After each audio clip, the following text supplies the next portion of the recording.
Welcome back, everybody, to This Week in Comics. My name is Yule Carter, and I own Fantastic Comics in Berkeley, California. And under the hot, hot lights, I'm going to bring you comics I'm really excited about this week.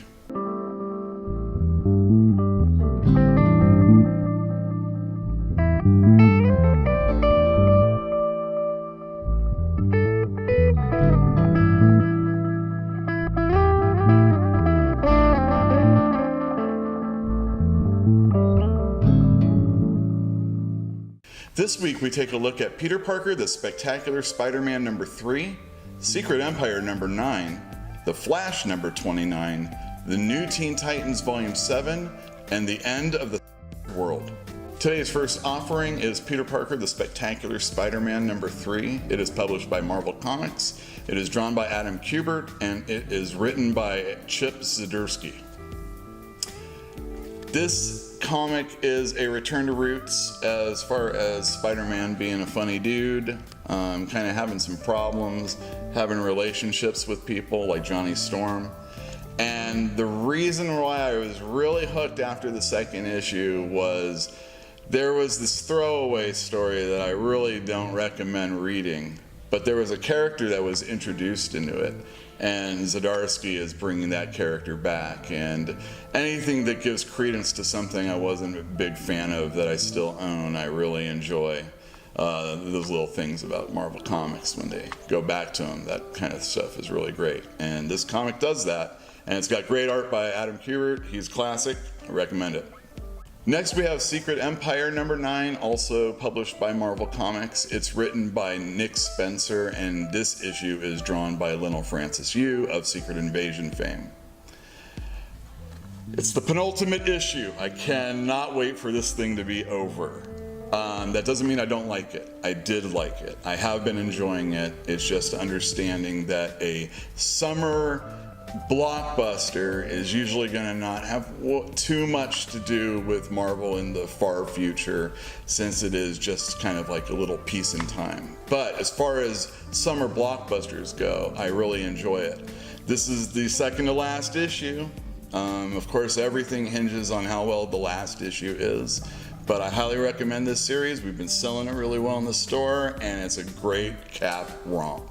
Next up is Flash number 29, published by DC Comics. It's written by Joshua Williamson, and it's drawn by Carmine Di Giandomenico. Carmine Di Sanjin. Oh no, it's not Sanjin. Blah, blah, blah. Sorry. This is going to be a little rough. I've been working on it. Carmine Di Giandomenico. Okay, I got it.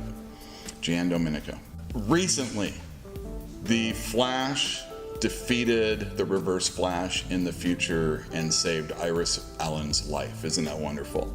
Unfortunately, she found out that that Barry Allen's the Flash, and in order to do so, he became a negative version of himself. And all the problems that are occurring are dealt with in this most recent storyline. It's got really good artwork. I've been enjoying The Flash, even since the New 52. It is the most like a television episode of The Flash, more so than Arrow is for Green Arrow and Supergirl is for Supergirl and so on. I really enjoy it. It won't get people that are new to the book lost. It's got really great art, good story. Buy it. And I'm really excited to tell you about New Teen Titans Volume 7 coming out. It is also a DC comic book. It is a volume that reprints stories from the 80s when I used to read the New Teen Titans. It's written by Marv Wolfman. It's drawn expertly by George Perez, who only gets better as the years go on. His stuff in the past just looks even more fresh. This book is really important because it's the Judas Contract. The Judas Contract is a lot of stuff. If you don't know, you should read this one. And then the other selling point is that it's the very first appearance of Nightwing. Dick Grayson, who is Robin, becomes Nightwing. Highly recommend it. It's got Destro, Terminator. Buy it. And our last offering is The End of the World by Charles Forbesman. And this was originally a title that Chuck wrote and drew himself through his own company, Oily Comics. And this comic book company specializes in doing 8-page $1 comics that come out on a monthly basis.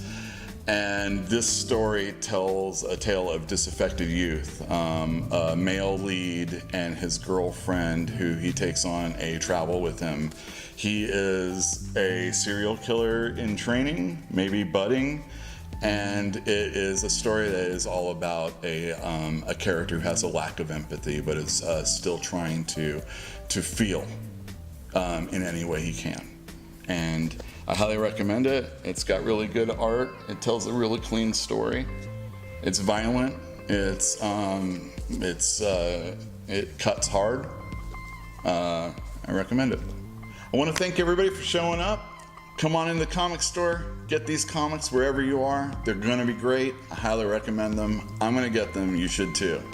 One last thing, on the 26th, which is this Saturday, if you're in the area in Berkeley, you should come in the store, 5 o'clock. We're going to have Gabby Rivera. She is the writer of America, which is a Marvel comic. She's going to have a Q&A and then sign. It's going to be a great time. I highly recommend coming out for that too. Thank you very much.